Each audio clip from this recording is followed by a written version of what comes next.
Vamos lá, vamos continuar, vamos para a próxima súmula. Súmula de número 369, dirigente sindical e estabilidade provisória. Ela é importante porque ela trouxe uma série de modificações em relação ao artigo 543 da CLT, que trata do tema também. Quando a gente fala de dirigente sindical, a gente lembra desse artigo 543 da CLT, lembra do artigo 8º da Constituição, lembra da súmula 369. A gente sabe que existe a estabilidade do registro da candidatura até um ano após o término do mandato. Só que nós tínhamos algumas regras extremamente rígidas na CLT, que ainda constam lá no artigo 543, extremamente rígidas, que por serem muito rígidas, prejudicavam o empregado. Muitas vezes o dirigente sindical não conseguia a estabilidade provisória por não terem sido cumpridas aquelas regras como comunicação, quem comunica, em que prazo que comunica. Então essas regras elas foram melhoradas em 2012 quando o TST modificou essa súmula aqui. Vamos dar uma olhada em todos os incisos desse entendimento. O inciso primeiro, ele é fundamental, que ele fala o seguinte, ó: é assegurada a estabilidade provisória ao empregado dirigente sindical, ainda que a comunicação do registro da candidatura ou da eleição e da posse seja realizada fora do prazo previsto no artigo 543, parágrafo 5º.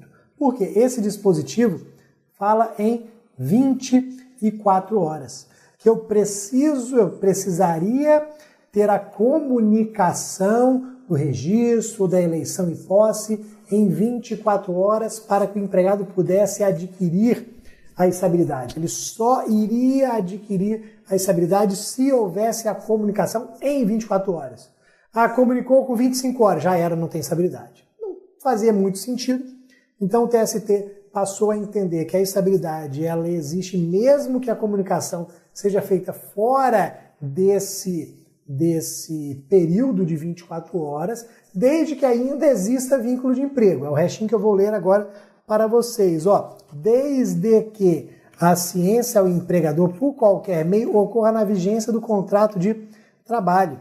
Então, pode ser depois das 24 horas? Pode, desde que ainda exista o vínculo de emprego, desde que ainda esteja na vigência do contrato de trabalho. Então, eu fiz o registro da minha candidatura uma semana atrás.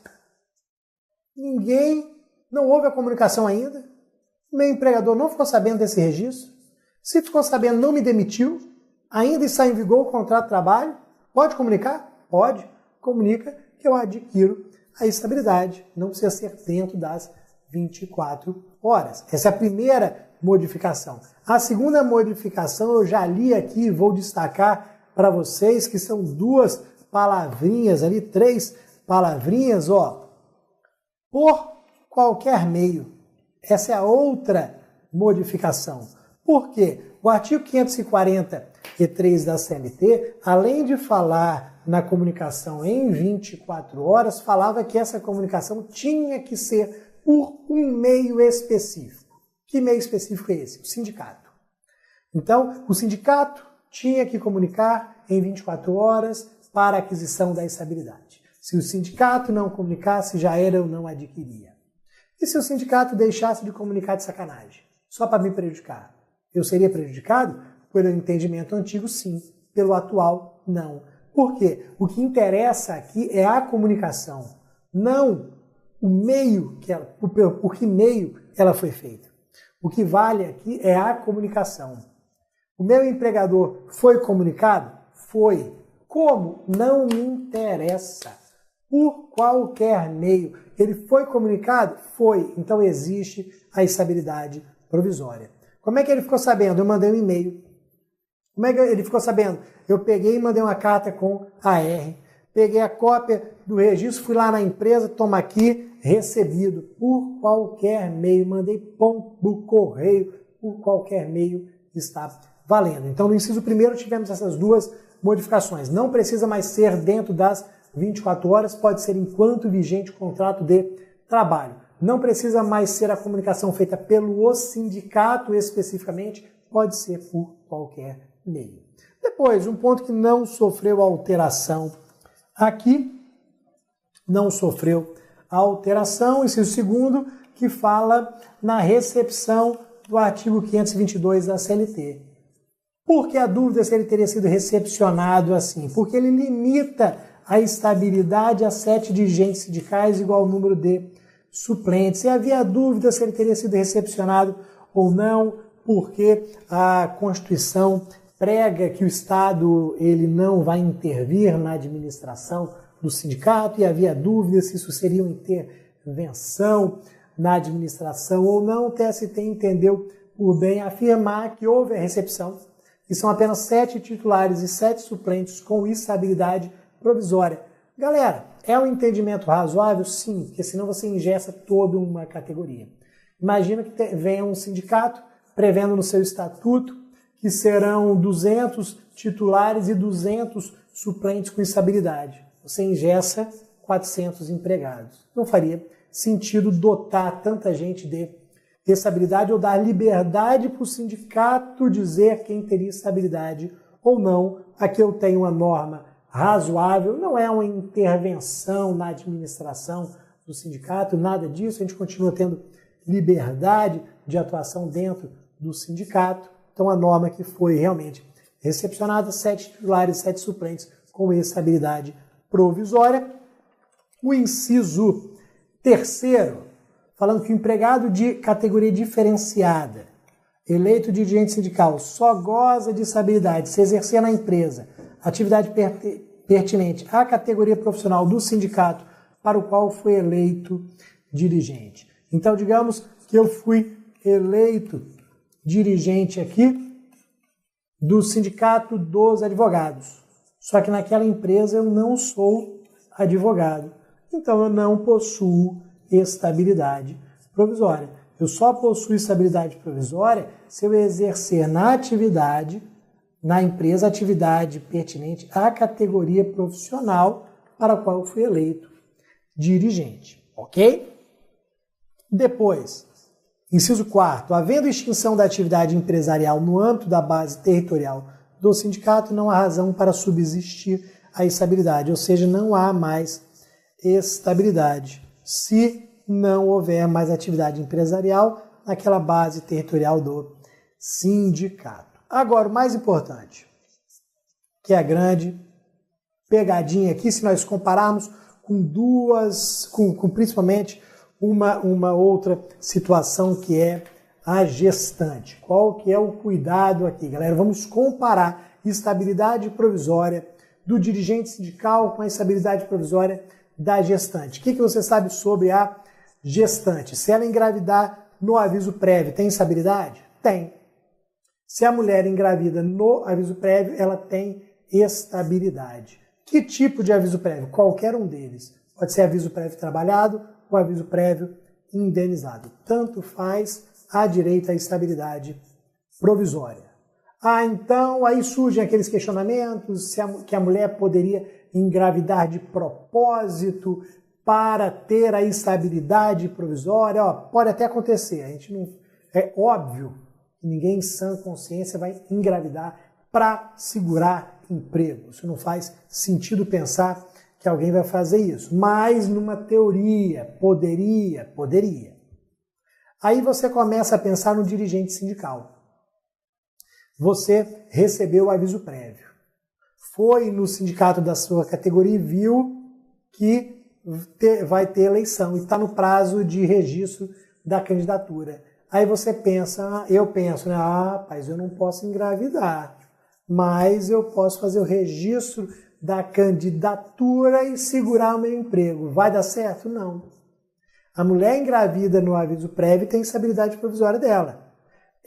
Se eu faço o registro da candidatura para o cargo de dirigente sindical no aviso prévio, eu não possuo estabilidade. É o inciso 5º da súmula aqui que diz não haver a estabilidade provisória nessa hipótese. Registro da candidatura durante o período do aviso prévio, ainda que é indenizado, ou seja, pode ser qualquer um, não lhe assegura a estabilidade.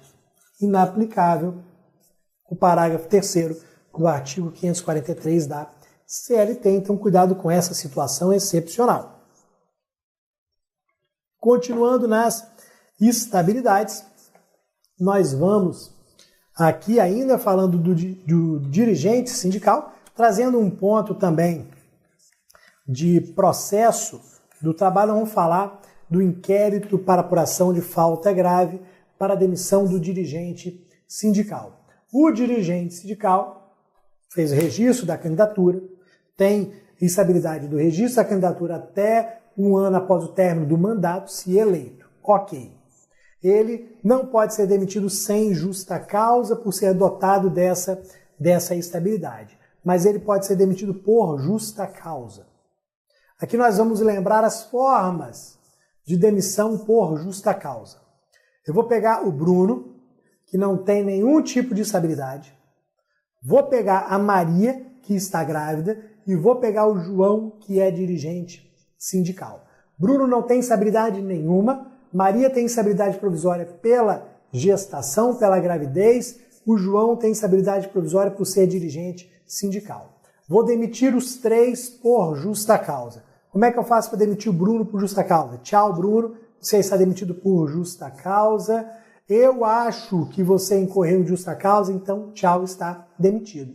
Se você não concordar, vá à Justiça do Trabalho, ajuize uma ação trabalhista e busque a reversão da justa causa. Mas o nosso vínculo terminou. Ou seja, o simples tchau, sem necessidade alguma aqui de procedimento. Como é que eu faço para demitir por justa causa a gestante? Galera, toma cuidado, porque é com o mesmo tchau. Eu não preciso ajuizar a ação nem nada. Como é que eu demito a gestante? Tchau, gestante, você está demitida por justa causa. Se ela não concordar, ela vai ajuizar uma ação trabalhista, vai provar ao juiz do trabalho que não foi justa causa e vai conseguir a reintegração. No caso, ela consegue a reintegração por ser dotada de estabilidade. Mas eu não preciso também de nenhum procedimento de averiguação, de prova dessa justa causa. Não. Agora, olha o João, dirigente sindical. Vou demitir o João por justa causa, dirigente sindical. Como é que eu faço? Eu, empresa, vou ajuizar uma ação de nome inquérito para apuração de falta grave, vou juntar todas as minhas provas, vou convencer o juiz de que o João incorreu em justa causa porque fez isso e aquilo, e vou pedir ao juiz que, por sentença, desconstitua o vínculo de emprego. Para o João, eu, empresa, tenho que ajuizar uma ação, que é a ação de inquérito para apuração de falta grave, ok? Então vejam que essa súmula fala que o dirigente sindical é um destinatário do inquérito. Destinatário do inquérito. E percebam o seguinte, essa súmula, quando se fala em destinatário de inquérito, é a mais importante para concurso, é a que mais cai, é a que as bancas de concurso mais trazem. O dirigente sindical somente poderá ser dispensado por falta grave mediante apuração em inquérito judicial, inteligência dos artigos 494 e 593. Esse é o dispositivo da CLT que trata do inquérito para apuração de falta grave, que vocês vão rever na parte de processo do trabalho, ok? Próximo aqui, gestante e estabilidade provisória. Vamos tomar cuidado aqui, porque a gente sabe que a proteção à gestante vem aumentando nos últimos anos aqui, principalmente a partir de 2012, quando essa súmula foi alterada, quando ela foi modificada. Tivemos a modificação em 2012 dessa súmula, 2013 incluímos a estabilidade no aviso prévio, depois criamos a regra da estabilidade para o pai quando ao falecimento da mãe. Então a gente foi criando ao longo dos últimos anos aqui uma maior proteção à criança, né, à gestação como um todo. Então vamos tomar cuidado com essa súmula. Primeira informação importante dela aqui, ó, pouco importa se o empregador sabe ou não do estado gravídico. O desconhecimento do estado gravídico não afasta o direito ao pagamento da indenização decorrente da estabilidade. Ou seja, a estabilidade da gestante ela existe independentemente do empregador saber ou não. O empregador foi lá e demitiu a gestante. E, rapaz, eu não sabia que ela estava grávida. E aí, ela tem estabilidade? Tem, da mesma forma. Mesmo se ela não souber, tem a estabilidade. A estabilidade existe. Eu fui lá demitir a Maria. Ela não falou nada. Pô, infelizmente, tá, beleza. Daqui a pouco ela volta. Tô grávida. Pô, Maria, por que você não me falou? Se você tivesse me falado, eu não tinha te demitido. Eu também não sabia da minha gravidez. O que vai acontecer? A estabilidade? Sim. Nós vamos perceber que quando ela foi demitida, já estava grávida, então havia a estabilidade, vamos reintegrá-la, volta a trabalhar normalmente. Então aqui ele fala que o desconhecimento do estado gravídico por parte do empregador não afasta o direito, mas também o desconhecimento por parte da empregada não afasta. A estabilidade existe da mesma forma, ok? Agora, o inciso 2º vai falar aqui o seguinte, ó, que a estabilidade da gestante, a garantia de emprego à gestante, só autoriza a reintegração se essa se der durante o período de estabilidade. Isso daqui, ó, nós também vimos na súmula 396. A súmula 396 ela é genérica, aqui ela é específica sobre a gestante, mas a ideia é absolutamente a mesma. Eu só consigo reintegrar se eu estiver dentro do período de estabilidade. Não está mais no período de estabilidade. O que eu faço? Eu vou substituir aquele período que ela teria sido reintegrada e teria trabalhado e recebido pelo simples recebimento, pelo simples pagamento. Por isso que ele fala aqui, ó, que do contrário, a garantia restringe-se aos salários e demais direitos decorrentes, correspondentes ao período de estabilidade, ok? Agora, galera, o mais importante, que foi a alteração de 2012, não foi uma alteração qualquer, foi uma alteração simplesmente da água para o vinho.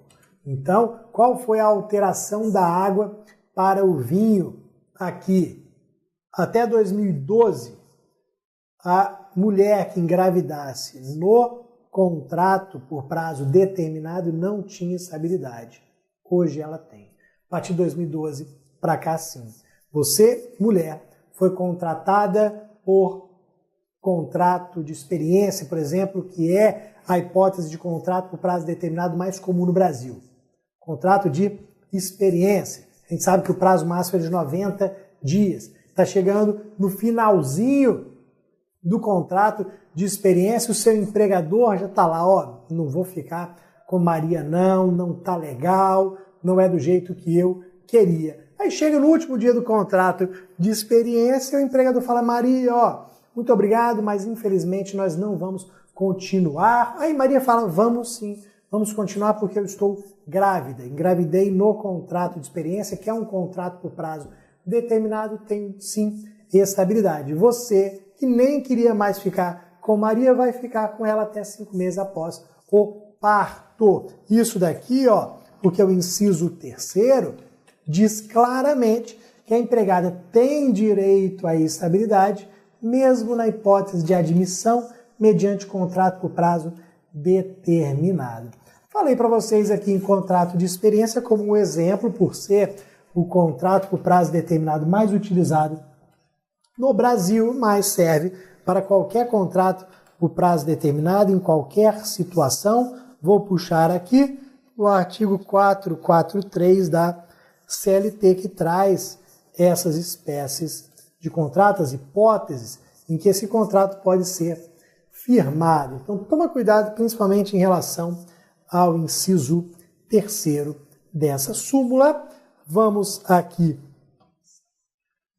Na sequência, nossa última súmula de direito do trabalho, para nós passarmos para a parte de processo do trabalho, né, inaugurarmos a parte de processo do trabalho. Tem muita súmula EOJ nova aqui, mesmo em decorrência do novo CPC, que a gente tem que tomar cuidado. Então, última de direito do trabalho, súmula 390, estabilidade aqui do artigo 41 da Constituição Federal. Duas situações distintas aqui. Servidor público seletista, se for da administração direta, autárquica ou fundacional, tem a estabilidade do servidor do artigo 41 da Constituição de 88, a estabilidade que todo mundo busca no serviço público. Se ele for seletista, mas da administração direta, autárquica ou fundacional, ele tem estabilidade.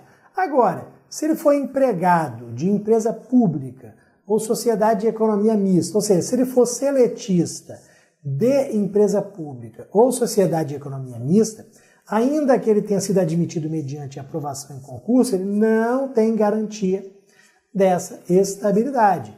Então, qual que é a jogada aqui? Você vê de onde que ele é seletista.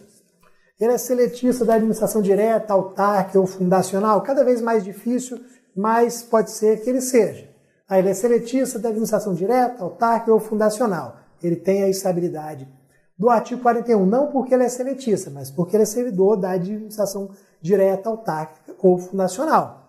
Ele é seletista de onde? Sociedade de economia mista, empresa pública que possui natureza jurídica de direito privado, passou no concurso público, mas não tem essa estabilidade do artigo 41, ok? Toma bastante cuidado com isso, são duas situações aqui de seletista, temos que saber de quem que ele é seletista para vermos se há ou não há estabilidade, ok?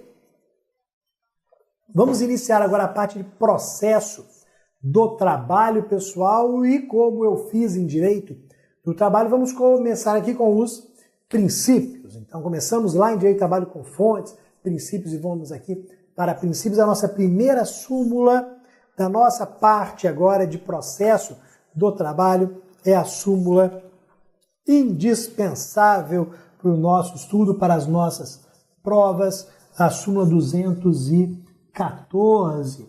Aqui, vamos aqui para a súmula 214, que fala do princípio da irrecorribilidade imediata das decisões interlocutórias, que é um princípio que consta nesse artigo 891, parágrafo 1º da CLT. Nós sabemos o seguinte, galera, que regra geral, decisão interlocutória não é passível de recurso. Até posso impetrar, se for o caso, mandado de segurança com base na súmula 414. Mas vejam que regra geral, decisão interlocutória não é passível de recurso de imediato. Excepcionalmente, posso impetrar mandado de segurança, mas veja que isso não é um recurso. Continuo na regra de que eu não posso recorrer. Posso impetrar mandado de segurança. Beleza, mandado de segurança não é recurso. É uma situação excepcional da súmula 414. A técnica utilizada aqui pelo legislador, no artigo 893, que eu destaquei para vocês, no artigo 893, parágrafo 1º, a gente fala que é a técnica da espera. Por que a técnica da espera? Foi proferida uma decisão interlocutória contrária aos seus interesses. O que você vai fazer? Você vai esperar. Fica ali, tranquilo, espera. Espera ser proferida a decisão final. Quando for proferida a decisão final, se ela também for contrária aos seus interesses, você recorre dela. Então, exemplo, você pediu uma reintegração, pediu uma tutela de urgência para a reintegração que foi negada. Espera. Espera ser proferida a sentença. Se a sentença for contrária aos seus interesses, você interpõe o recurso ordinário, porque é o recurso que cabe da sentença. Essa é a regra geral. Claro que toda regra geral em processo, a gente brinca que tem 2.500 exceções. Aqui nós temos 3 exceções importantes na súmula 214. Eu começo com a regra de que decisão interlocutória não é passível de recurso, mas tem 3 situações excepcionais aqui. Então, na Justiça do Trabalho, nos termos do artigo 893, as decisões interlocutórias não ensejam recurso imediato, salvo nas hipóteses de a linha A, do TRT, contrária à súmula ou jurisprudência orientação jurisprudencial do TST. Então, decisão do TRT contrária à súmula ou OJ do TST pela preocupação do TST em tomar conhecimento desse tipo de decisão. Se o TRT está contrariando súmula do TST, é porque presumidamente essa decisão está errada, então a ideia seria corrigi-lo o mais rápido possível. Aqui é aquela situação em que o TRT anula a sentença, mas contrário à súmula ou OJ do TST. Então, nessa hipótese aqui, nós vamos interpor de imediato o recurso de revista. Nessa linha A, a gente vai interpor, como é a decisão do TRT, vamos interpor recurso de revista. Na linha B, eu tenho uma decisão interlocutória que é suscetível de impugnação mediante recurso para o mesmo tribunal. Qual é a questão aqui, pessoal? A grande preocupação do legislador sempre foi abrir um novo grau de jurisdição para uma decisão interlocutória. Essa foi sempre a ideia do legislador. Eu não quero que para impugnar uma decisão interlocutória se abra um novo grau de jurisdição. Mas não é o que acontece aqui na linha B. Por quê? Porque cabe recurso de decisão interlocutória para o próprio tribunal. Aí não tem problema. Não vou abrir novo grau de jurisdição, não vou tornar o processo mais complexo. Não, é um recurso para o próprio tribunal. Que é um exemplo simples aqui para a gente. Eu impetrei um mandado de segurança perante o TRT. Distribuiu para o desembargador relator. Eu pedi liminar nesse mandado de segurança. O relator indeferiu essa liminar no meu mandado de segurança.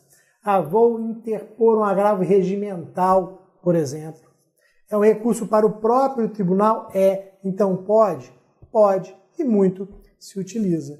Então aqui nós vamos utilizar, nessa B, agravo regimental. É o melhor exemplo. Recurso de agravo regimental que é para o próprio tribunal. Agora, talvez a mais utilizada nos recursos, a linha C, que acolhe exceção de incompetência territorial, com ameaça dos autos para o Tribunal Regional do Trabalho distinto daquele a que se vincula o juízo excepcionado. Aqui qual é a ideia, galera, da linha C? Eu ajuizei a ação trabalhista em Vitória, Espírito Santo. O reclamado alegou aqui a incompetência territorial, dizendo que, na verdade, essa ação deveria ter sido ajuizada numa das varas do trabalho de São Paulo, local da prestação dos serviços, de acordo com o artigo 651 da CLT. O juiz do trabalho de Vitória, Espírito Santo, julga procedente essa alegação e determina a remessa dos autos para uma das varas do trabalho de São Paulo. Vai caber recurso de imediato dessa decisão. Por quê? Vara do Trabalho de Vitória e Vara do Trabalho de São Paulo estão vinculados a TRTs distintos. Se eu tivesse mandado para uma Vara do Trabalho do mesmo TRT, não caberia recurso de imediato. Mas como eu mandei para uma Vara do Trabalho que está vinculada a outro TRT, cabe sim recurso de imediato. A pergunta que sempre fica, que recurso? Que recurso vou interpor aqui? Por falta de um outro recurso melhor, nós vamos interpor o recurso ordinário, o RO, dessa decisão interlocutória, e sendo bem sincero, pela falta de outro melhor, mais adequado, nós vamos interpor o recurso ordinário, que é um recurso simples, que muitos utilizam no dia a dia, que não traz grandes preocupações em relação à forma, ok? Então, na linha A, recurso de revista, na linha B, agravo regimental, na linha C, o recurso ordinário. Nessa linha C, só toma cuidado para ver para onde que eles estão mandando o processo, para ver se é para uma vara do trabalho do mesmo TRT, se é de outro TRT. Se for do mesmo TRT, não cabe recurso de imediato. Se for para outro TRT, aí sim cabe, aí estaria dentro dessa linha C. Ok? Vamos aqui para a nossa segunda súmula de processo do trabalho. Nós vamos aqui para a segunda súmula de processo do trabalho, que vai falar do princípio da extrapetição. Vou até anotar um outro aqui que também está relacionado a esse tema, que nós já estudamos, súmula 396, inciso 2º, aqui do TST, mas nós vamos falar especificamente sobre a súmula 211. Qual que é a ideia aqui do princípio da extrapetição? A gente tem um princípio, tanto em processo civil quanto em processo do trabalho, que é o princípio da congruência. Esse princípio da congruência, ele também é chamado de princípio da correlação. Então, o princípio da congruência, o princípio da correlação. Qual que é? Ou da adstrição também. São os 3 nomes somados aqui a essa extrapetição. Então, congruência, correlação, adstrição. Qual que é a ideia da congruência, da correlação e da adstrição? Sempre a mesma ideia, de que o juiz ele deve julgar dentro dos pedidos que foram formulados pelo autor, ou seja, as partes que vão limitar a atuação do poder judiciário. Na hora do juiz decidir, ele tem que se atentar para aquilo que foi pedido, tendo que julgar dentro daqueles limites, não podendo conceder o que não foi pedido, não podendo conceder em quantidade superior ao que foi pedido, assim como não podendo deixar de julgar o que foi pedido. Agora, temos situações excepcionais. Pode ser que o juiz conceda o que não foi pedido? Pode. Nós já vimos a súmula 396, inciso 2º do TST, que ela fala o quê? Você requereu a reintegração. O juiz ele pode conceder indenização. Nós vimos isso na súmula 396, inciso 2º. O juiz ele pode conceder indenização do período de estabilidade, mesmo quando o pedido foi simplesmente de reintegração. Por perceber que não é possível a reintegração, não é viável a reintegração. No inciso 2º da súmula 396, inclusive, o TST diz que essa decisão não é extrapetita, não viola o princípio da congruência, da correlação, da adstrição. Assim como a súmula 211 também não viola, traz uma situação em que não há violação ao princípio da congruência. A gente colocou o princípio da extrapetição porque o juiz pode ir além daquilo que foi pedido, pode conceder algo que não foi pedido sem problema nenhum. Nós vamos colocar aqui o seguinte, ó. Olha o texto que nós temos aqui. Os juros de mora e a correção monetária incluem-se na liquidação, ainda que omisso o pedido inicial ou a condenação. Olha o que está acontecendo, galera. Você pediu juros de mora? Não. Você pediu correção monetária? Não. Não tem no seu pedido. O juiz condenou ao pagamento de juros. Vamos por parte. Ó. Você pediu juros de mora e correção monetária? Não. O juiz pode condenar? Pode.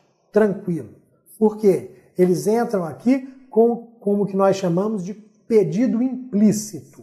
Você não pediu, o juiz pode condenar, é um pedido implícito. Quem pede o principal mais juros e mais correção.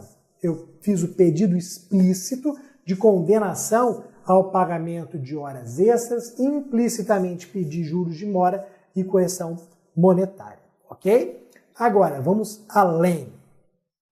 Eu pedi? Não. O juiz condenou? Também não. E aí, eu posso incluir na liquidação se o juiz não condenou? Posso. Vejam que mesmo que o juiz não tenha condenado, eu posso incluir na liquidação. Olha a minha petição inicial. Tem pedido de condenação? Não. Olha a sentença. Tem condenação? Não. Na hora de apresentar os cálculos de liquidação, eu vou colocar o principal que o juiz deferiu, mais juros de mora, mais correção monetária. Claro que vai vir a outra parte esperneando. Ah, peraí, ó, incluiu na liquidação o que não foi deferido por sentença, mas pode tranquilamente. Súmula 211.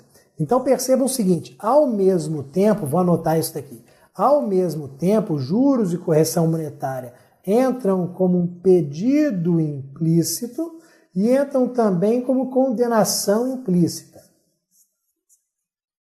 Então, nós podemos colocar aqui como pedido implícito e como condenação implícita. Ok, galera? Não vamos esquecer desses dois pontos aqui. Depois, na sequência, vamos para competências.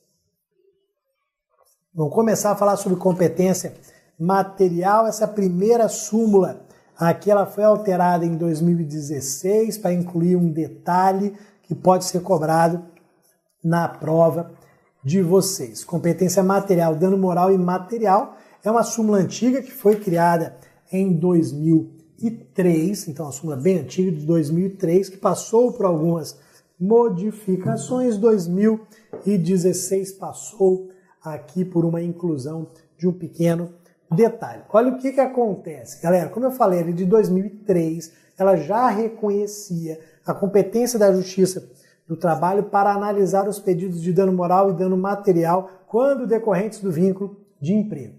Hoje em dia, a gente utiliza essa súmula para falar da competência da Justiça do Trabalho para dano contratual, pré-contratual, pós-contratual. O vínculo nem se formou, mas gerou dano, competência da Justiça do Trabalho, dano pré-contratual. O vínculo nem existe mais, mas mesmo assim houve o dano pós-contratual. Claro que na maioria das vezes a gente analisa o dano contratual, ok? E aí nós vamos falar aqui, por exemplo, de um dano moral, material que surge de um acidente de trabalho. E aí teremos duas hipóteses aqui. Digamos que eu sofri um acidente de trabalho. Felizmente só me machuquei, não morri, não fui a óbito. Então, me machuquei, sofri dano moral, dano material. De quem é a competência da Justiça do Trabalho para a ação que o Bruno vai ajuizar? Qual que é a competência? Até já falei a resposta, né? Qual que é a competência para a ação que o Bruno vai ajuizar em face do empregador ou ex-empregador dele? Justiça do Trabalho, já que essa matéria se encontra dentro do artigo 114, também da Constituição Federal. Agora, o segundo exemplo que poderia gerar uma dúvida em virtude da alteração de 2016. O Bruno, em virtude daquele acidente de trabalho, veio a óbito. Infelizmente, morreu, veio a óbito, deixou mulher, filhos e por aí vai. Esses sucessores, esses descendentes vão ajuizar a ação trabalhista. De quem é a competência? A viúva, os filhos vão ajuizar a ação para buscar indenização por dano moral ou dano material. Antes, essa competência era da Justiça Comum. Nós tínhamos uma súmula 366 do STJ que falava da competência da Justiça Comum. Não é mais. Cancelamos essa súmula 366 do STJ, modificamos a súmula 392 do TST, essa competência trabalhista. Independentemente de quem esteja ajuizando a ação, se é o Bruno empregado, se são os descendentes, os sucessores do Bruno, independentemente de quem esteja ajuizando a ação de indenização, olha o tema, a matéria. A matéria é a mesma, a matéria trabalhista. Se a matéria trabalhista, a Justiça do Trabalho que tem competência para isso. Olha lá a redação, vamos ver a modificação aqui no finalzinho. Vamos aqui. Nos termos do artigo 114, inciso 6º da Constituição, a Justiça do Trabalho é competente para processar e julgar ações de indenização por dano moral material decorrentes da relação de emprego, inclusive as oriundas de acidente de trabalho e doenças equiparadas, ainda que propostas pelos dependentes ou sucessores do trabalhador falecido. Tomem cuidado com isso, essa foi a alteração de 2016, porque que independentemente de ser aqui o sucessor, o dependente, porque que independentemente disso eu tenho a competência da Justiça do Trabalho? Porque a competência é material, não é pessoal. Eu não estou querendo saber em decorrência de quem está ajuizando a ação, de quem é parte. Não, eu estou olhando a matéria. A matéria é trabalhista, é dano que decorre da relação de trabalho, dano que decorre de acidente, de trabalho e de doença profissional. Então, meu amigo, se a matéria se enquadra no artigo 114 da Constituição, justiça do trabalho, competência material absoluta. Perfeito, pessoal? Depois, na sequência, vamos aqui para notificação do reclamado. Uma súmula antiga aqui, mais importante, que vai trazer aqui um prazo, e nós vamos aproveitar essa súmula aqui, de número 16, para lembrar outros prazos sobre notificação do reclamado. Notificação do reclamado realmente não é um tema tão complexo, um tema que seja tão cobrado assim nos concursos, mas esse ponto é importante porque ele traz um prazo. Então, o que nós sabemos sobre notificação do reclamado? Nós temos 3 prazos aqui, 2 previstos em lei e 1 previsto nessa súmula 16. Primeiro, se a gente der uma lida no artigo 841 da CLT, nós vamos perceber que existe um prazo para expedição da notificação. Então, eu ajuizei a minha ação trabalhista, foi distribuída para a vara do trabalho, chegou na vara do trabalho. O serventuário dessa vara do trabalho tem um prazo para expedir a notificação. Então, o primeiro prazo que eu tenho para expedição da notificação, um prazo de 48 horas. Então, o servidor vai expedir a notificação em 48 horas. Depois, no finalzinho do artigo 841, a gente vai perceber um outro prazo ali de 5 dias. A redação não é das melhores, mas a gente sabe o seguinte, que esse prazo de 5 dias está relacionado ao recebimento da notificação. O legislador, ele disse o seguinte, o serventuário vai expedir a notificação em 48 horas para o reclamado, dizendo que ele tem que comparecer à audiência no dia tal às tantas horas. Aí entra o prazo de 5 dias. Entre o recebimento da notificação e a realização da audiência, eu preciso de pelo menos 5 dias. Então, o prazo de 5 dias, aqui faz menção, o final do artigo 841, é entre o recebimento da notificação e a realização da audiência. Eu preciso de pelo menos 5 dias, que é para preparar a minha defesa que será apresentada naquele ato. Só que aí, galera, faltava um prazo. Ó, eu tenho o prazo de expedição. Eu tenho prazo aqui de expedição de 48 horas.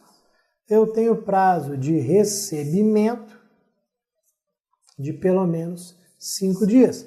Faltava um último prazo aqui, ó, que era o prazo dos Correios. Em quanto tempo os Correios vão entregar essa notificação? Porque olha a preocupação.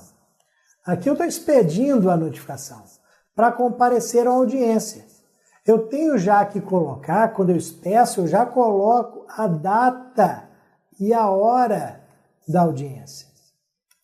Então eu tenho que saber mais ou menos em quanto tempo os Correios vão entregar essa notificação, que é para calcular aqui o dia da audiência que eu vou colocar. Eu sou serventuário da Justiça do Trabalho. Pô, vou colocar no dia tal audiência e, rapaz, será que vai dar tempo de expedir os Correios, entregarem e ainda ter os 5 dias? Rapaz, como é que eu vou fechar essa conta aqui? Para concurso, você fecha a conta da seguinte forma. Você aplica a súmula 16 do TST, que vai presumir, vamos lá, vai presumir o recebimento da notificação 48 horas após a sua postagem.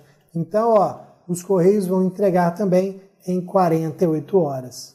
Então, presume-se recebida a notificação 48 horas após a postagem.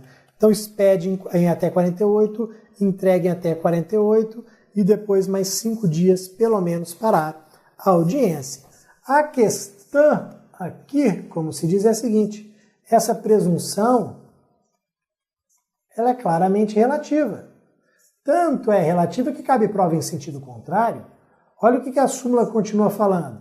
O seu não recebimento ou a entrega após o decurso desse prazo constitui um ônus da prova do destinatário. Cabe prova em sentido contrário, a presunção ela é relativa. Eu não recebi a notificação.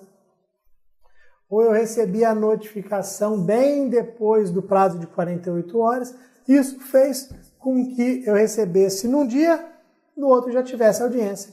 Recebi de véspera essa notificação. Se eu recebi de véspera essa notificação, não pode. Tem um vício ali, existe uma nulidade. Agora, quem tem que alegar e provar que não recebeu ou que recebeu fora do prazo? Destinatário. Existem algumas questões que não colocam tão corretamente, tão tecnicamente, mas foram consideradas corretas, tem que tomar cuidado com isso, falando que o ônus da prova é do empregador. Por quê? Por aquela ideia de que em 99% das vezes o reclamado, o destinatário, é o empregador. Não estaria 100% correto, mas se for a melhor assertiva, joga na melhor, que vai ser o gabarito. Okay? O ideal seria destinatário, mas se tiver empregador e não tiver nenhuma outra melhor, vai em empregador mesmo. Perfeito, galera? Lembra desses prazos aqui da nossa súmula 16. Depois, nós passamos para a súmula 262. Essa súmula 262 já caiu em prova do NPT. Pode pegar aqui, salvo engano, foi na de 2015, na prova do NPT de 2015. Nós tivemos uma questão na prova de processo do trabalho com base na súmula 262, uma questão sobre prazos, uma assertiva era o inciso primeiro, o outro era o inciso segundo. Então são súmulas efetivamente cobradas na prova. Às vezes você pensa, essa é uma súmula batida, uma súmula antiga, vem exatamente na sua prova, então vamos tomar cuidado aqui. Principalmente com o inciso primeiro, porque traz uma pegadinha aqui. Fala na notificação recebida no sábado. Como é que se dá a contagem do prazo quando a notificação é recebida no sábado? Vamos primeiro lembrar quando a notificação é recebida na sexta. Recebeu na sexta, exclui a sexta, não começa a contar sábado, não começa a contar domingo, segunda-feira é o primeiro dia do prazo, se segunda for dia útil. Então, recebi na sexta, que é aquilo que acontece na maioria das vezes, recebi a notificação na sexta, excluí a sexta porque eu excluo o primeiro dia. Não começa a contar no sábado, não começa a contar no domingo, começa a contar na segunda-feira se for dia útil. Agora, se eu recebo a notificação no sábado, olha o que a súmula diz no inciso primeiro para depois nós explicarmos aqui, trazemos da forma mais simples possível. Se a notificação ela for recebida no sábado, o início do prazo se dará no primeiro dia útil imediato e a contagem no subsequente. Tem que tomar cuidado aqui porque a jurisprudência do TST diferencia início do prazo e o início da contagem do prazo. O início do prazo é a ciência. E o início da contagem é a efetiva contagem do prazo. Então tem que tomar cuidado com isso daqui. Intimado ou notificada a parte no sábado, o início do prazo se dará no primeiro dia útil imediato e a contagem no subsequente. Tornando da forma mais fácil possível aqui. O que ele está querendo dizer? Você recebeu a notificação no sábado. Vai excluir o sábado? Não. Olha o que eu vou fazer aqui na tela com vocês. Venham aqui, ó. Recebi a notificação no sábado. Olha o que eu vou fazer. Recebi a notificação no sábado. O início do prazo se dará no primeiro dia útil imediato. Ou seja, a ciência se dará no primeiro dia útil imediato. Ou seja, eu vou presumir a ciência, eu vou presumir o recebimento na segunda, que é o primeiro dia útil imediato. Vou presumir ter recebido na segunda-feira. O que eu faço com a segunda? Excluo. O início da contagem no subsequente. Começo a contar na terça-feira. Então, recebi no sábado, presumi ter recebido na segunda-feira, que é o dia da ciência, o dia do recebimento, o início do prazo. Vou excluir a segunda-feira e vou começar a contagem na terça-feira. Se você excluir o sábado, provavelmente você começa a contar na segunda e errou, ok? Só tem que tomar cuidado com um detalhe bobo aqui. Pode ser que a gente encontre na prova uma questão sobre prazo, não é tão comum, mas pode surgir uma questão sobre contagem de prazo e nós tenhamos aqui a informação de que a segunda-feira não é um dia útil. Segunda-feira é feriado, por exemplo. Se a segunda-feira for feriado, olha o que vai acontecer. Se a segunda-feira é um feriado, eu vou presumir ter recebido na terça.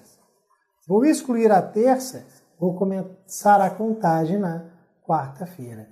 Toma cuidado para ver se segunda-feira não é feriado, se terça-feira não é feriado também. Depois, o inciso 2º, que também já respondeu a questão do MPT. O recesso forense e as férias coletivas dos ministros do Tribunal Superior do Trabalho suspendem os prazos recursais. Cuidado para eles não colocarem que interrompem os prazos recursais, apenas suspendem, ou seja, você volta a contar o prazo de onde parou. É só contar 1, 2, 3, 4, houve férias. Depois você volta a contar 5, 6, 7, 8, suspendeu, não interrompeu, não volta a contar do zero, volta a contar de onde parou. Informação simples, mas que já constou em prova do MPT, salvo engano, a de 2015, a última. Perfeito, galera? Depois, na sequência, vamos para mais uma. Aqui, vamos para uma OJ fundamental, importantíssima, que já foi atualizada em 2016 com a redação, com o dispositivo do novo CPC. Nós mantivemos o entendimento anterior ao OJ 310 da SDI1. O que é essa OJ 310 da SDI1 traz? Traz prazos para litisconsortes com procuradores, com advogados diferentes. O que acontece, galera?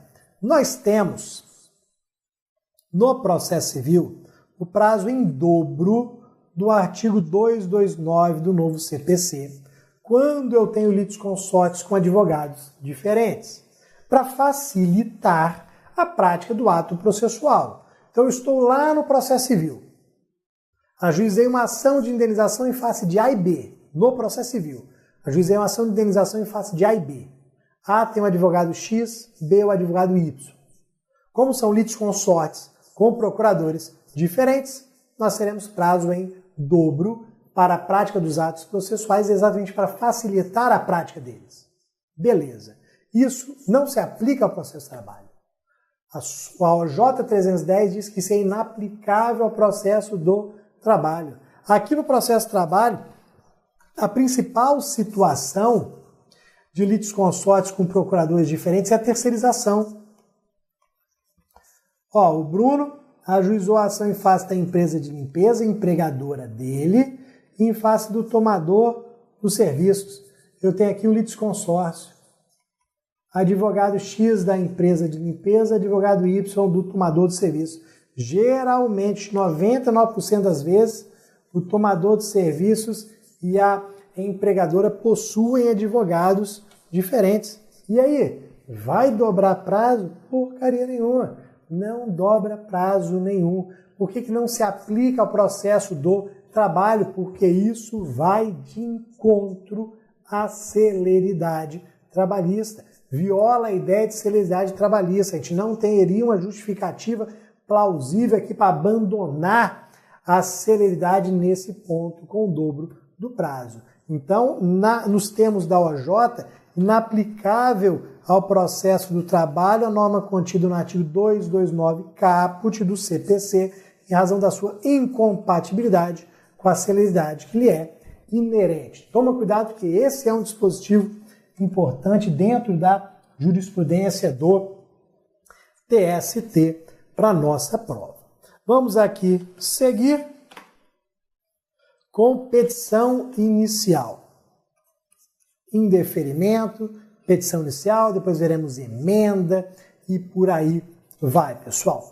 Nós sabemos o seguinte, que a petição inicial trabalhista ela é muito mais simples se comparada com o processo civil. E que, na prática, dificilmente uma petição inicial ela é indeferida. A coisa mais difícil do mundo é você ter um indeferimento de uma petição inicial trabalhista. É tão simples que ela é, de qualquer coisa que escreveu ali já preenche os requisitos do artigo 840 da CLT. Mas vamos lá, teoricamente, cabe indeferimento da petição inicial? Sim. Geralmente, indeferimento da petição inicial acarreta a extinção sem resolução do mérito. Geralmente, nas hipóteses de indeferimento, a gente extingue o processo sem resolução do mérito. A gente vai ver um ponto importante aqui é a ideia de tentar emendar a petição inicial antes de indeferir, com aquela ideia de que o indeferimento seria a última saída. Então, olha a súmula para nós comentarmos sobre ela. Salvo nas hipóteses do artigo 330 do novo CPC, que são as hipóteses já claras de indeferimento, o indeferimento da petição inicial, por encontrar-se desacompanhada de documento indispensável à propositura da ação, ou de não preencher outro requisito legal, somente é cabível se após intimada para suprir a irregularidade em 15 dias, mediante indicação precisa do que deve ser corrigido ou completado, a parte não o fizer.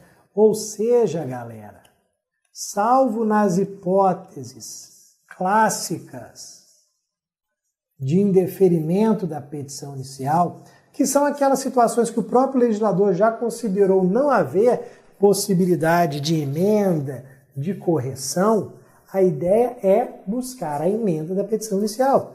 O juiz ele não deve indeferir a petição inicial sem antes oportunizar a sua emenda. E aqui nós temos que lembrar as duas modificações relacionadas à emenda com a entrada em vigor do novo CPC. As duas já constam aqui na súmula 263. Ela foi alterada exatamente para se adequar à nova sistemática da emenda da petição inicial do novo CPC, que consta e está aqui já na súmula, ó, no artigo 321 do novo Código. Primeiro, galera, vocês estão percebendo o seguinte, ó, vamos lembrar que houve a mudança do prazo.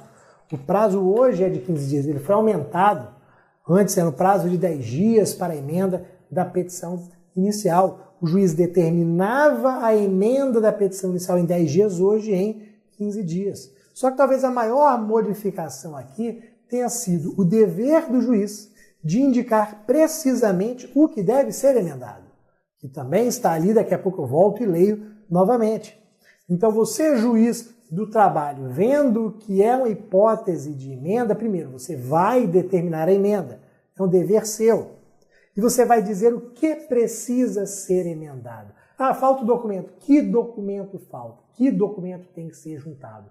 Que requisito da petição inicial falta e tem que ser preenchido? Indicação precisa do que precisa ser completado ou corrigido, galera. Isso aqui é fundamental. Não cabe mais a indicação precisa, não cabe mais aquela indicação genérica, não cabe mais aquela informação genérica de que em tantos dias o autor deve emendar a petição inicial, mesmo porque em algumas situações o autor não sabia o que emendar. Vamos tomar cuidado aqui, vou fazer um gancho rapidinho com duas situações bem comuns em provas de processo do trabalho em que não cabe emenda da petição inicial, que são duas situações lá do rito sumaríssimo. Vou até anotar aqui o dispositivo.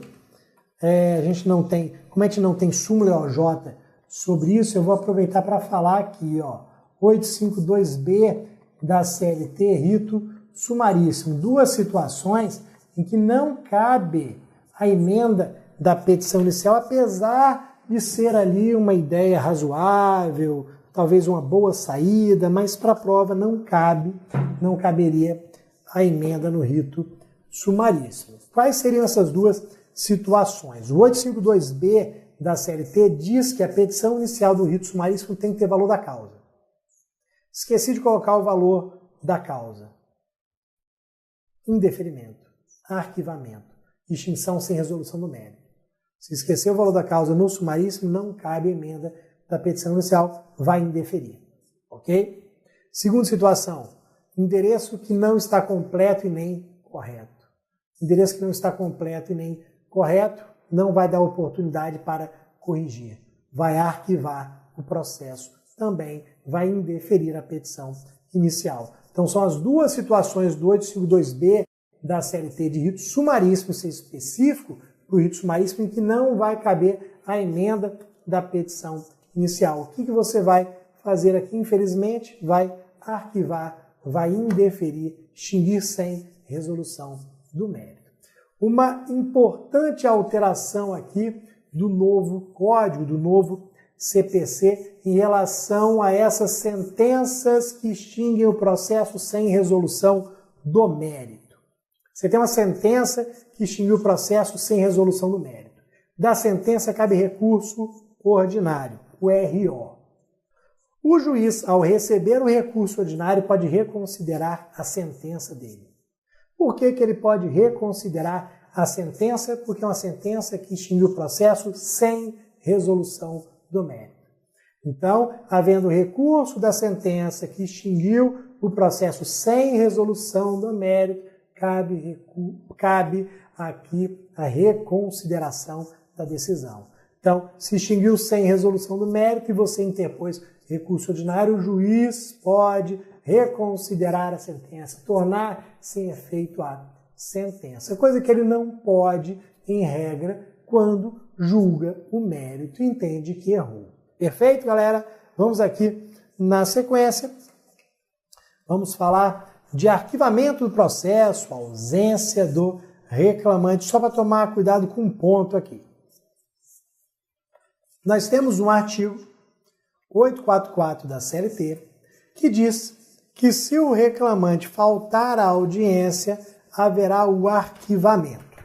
Como a gente trabalha no processo do trabalho com a ideia de uma audiência una, nós temos aqui aquela presunção de que hoje é a audiência, às 9 horas da manhã foi feito o pregão, reclamante não estava presente, infelizmente vamos arquivar a ação, vamos extinguir sem resolução do mérito.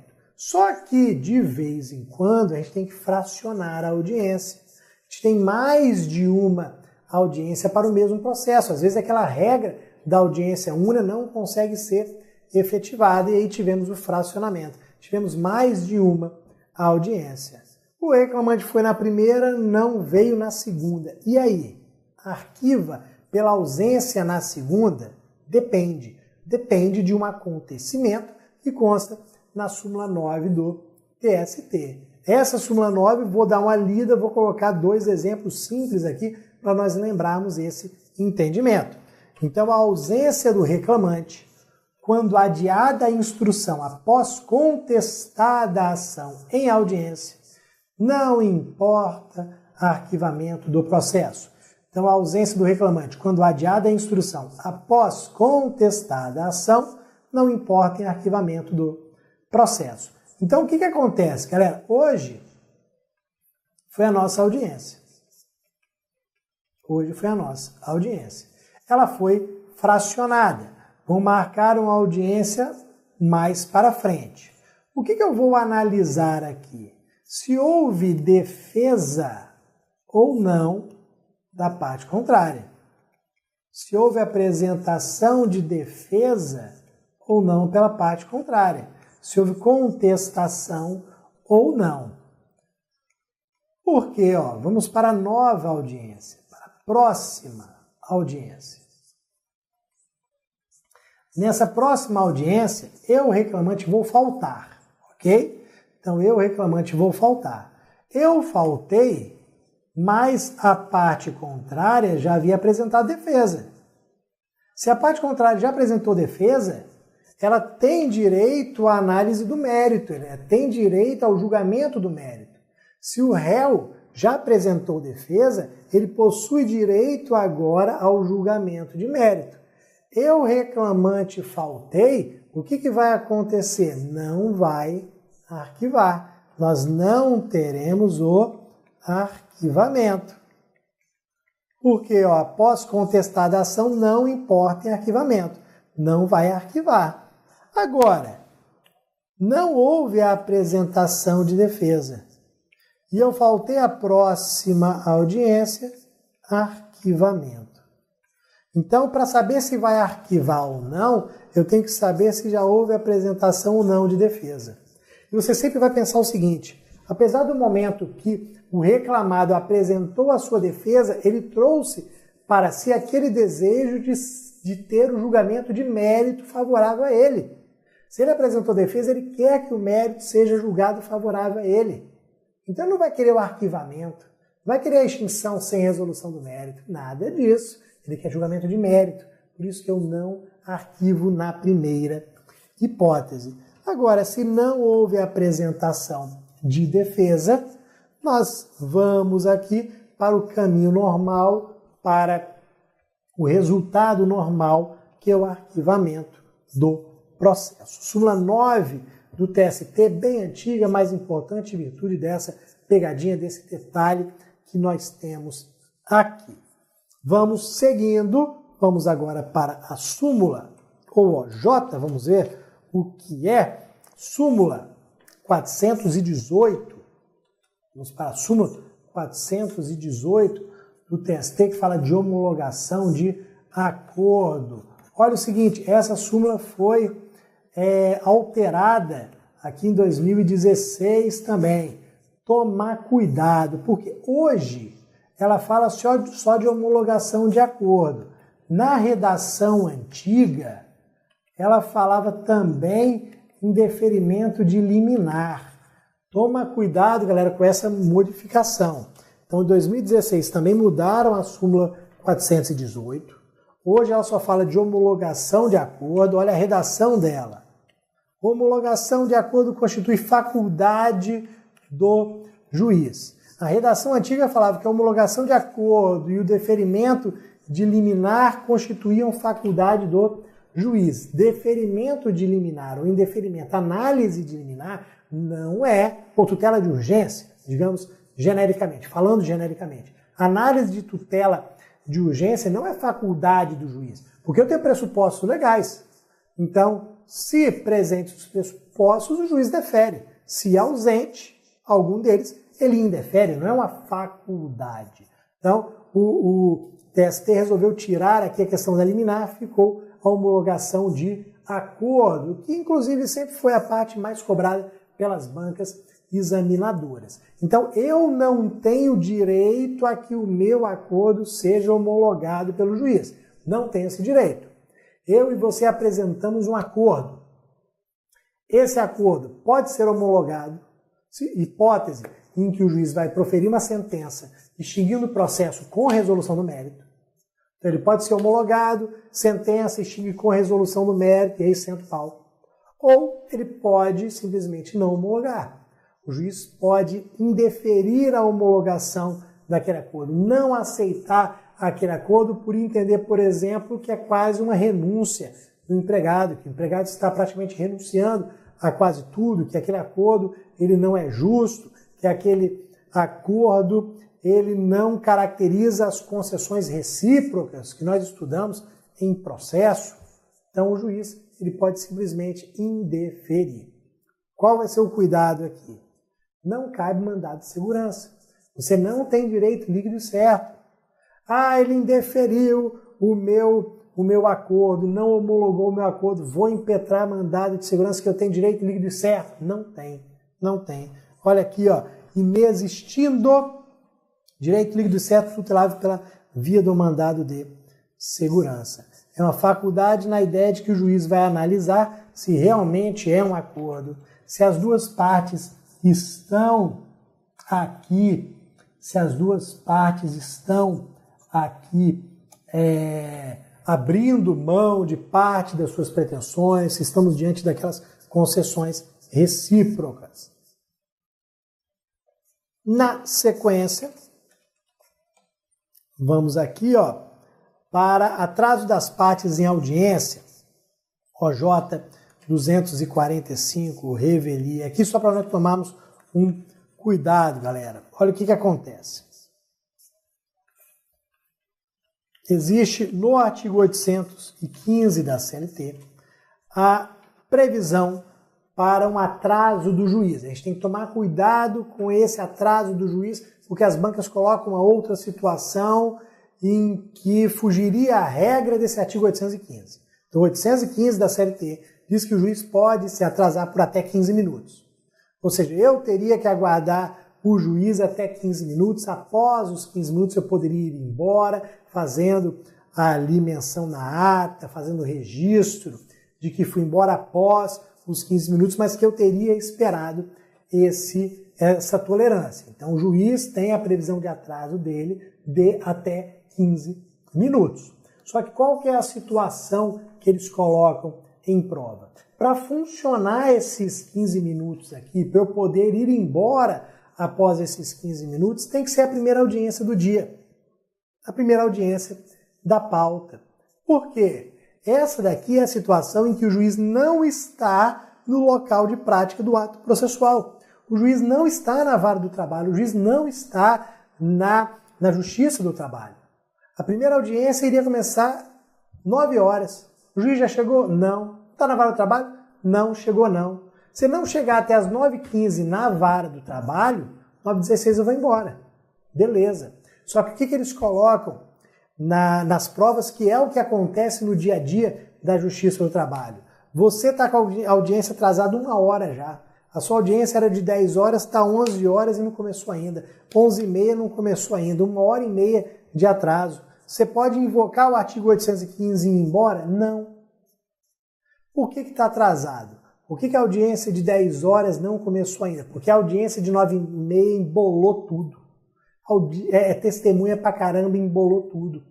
O juiz ainda está fazendo a audiência de 9h30. Então ele está no local de prática do ato processual? Está. Então, infelizmente, você não pode invocar o artigo 815 e ir embora. Ok? Agora, o tratamento para a parte é totalmente diferente. Não tem isonomia porcaria nenhuma. Esqueça a isonomia para a prova de processo do trabalho nesse ponto. Por quê? Eu tenho previsão legal de atraso para o juiz, eu não tenho previsão legal de atraso para a parte. A OJ 245 é extremamente simples ao afirmar que nós não temos aqui previsão legal de atraso. Olha aqui, ó, inexiste previsão legal tolerando atraso no horário de comparecimento à parte da audiência. Por que não tem? Porque o legislador não quis, esqueceu, não estava afim, não estava num dia bom, não lembrou da parte, lembrou só do juiz. Ó, inexiste previsão legal tolerando atraso no horário de comparecimento das partes. Se a parte não estiver presente, artigo 844 da CLT. Se é o reclamante, arquiva. Se é o reclamado, revelia. Se são ambos, arquiva também. Aplica o artigo 844 da CLT tranquilamente. Ok? Então não existe essa previsão legal de atraso. Perfeito, pessoal? Tranquilo? Ó, vamos finalizar por aqui. Tudo de bom. Um abração. Tchau, tchau.